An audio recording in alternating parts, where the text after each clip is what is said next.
আমার যেই কর্মী আমাকে এসে বলবে যে আজকে তো দিয়েছি একটা মিম বানায় দেখেন, তো আমি এখানে একটা হাহা দিলাম, সে মনে করবে যে তাইলে এটা জায়েজ, অপরপক্ষকে করা এটা ঠিক, তাই না? আমি যেন তার কানের উপর দুইটা দিয়ে বলতে পারি যে বন্ধ করো, ওইটাও একটা মানুষের ইজ্জত। এবং পার্সোনালি দলীয়গতভাবে কেউ অন্তত আমাকে এই জায়গায় ব্লেম করতে পারবেন না ইনশাআল্লাহ। আমি জাইমা রহমানের সাথে যখন ঘটনাগুলো ঘটেছে আমি লিখেছি, এবং এটা আজকে থেকে না, 5 অগস্ট যখন মেয়েদের পার্সোনাল কাপড়গুলো নিয়ে রাস্তায় দেখানো হচ্ছিল, মানুষ ফুর্তি করেছিল, আমি সেটার বিরুদ্ধে কথা বলেছি। আমি একটা রেজিমকে অপোজ করতে পারি, কিন্তু একটা মানুষের মানবিক সম্মান আমার কাছে সবসময় ইম্পর্টেন্ট।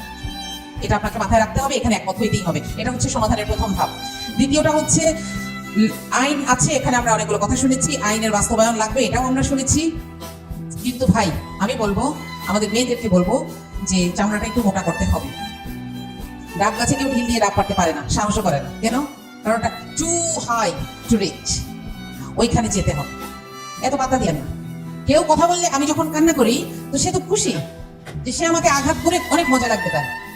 এই জায়গাটায় তাকে যেতে দেবেন না। তার মানে কি রিয়াকশন দেখাবেন? না দেখাবেন, উল্টা দুইটা বলবেন।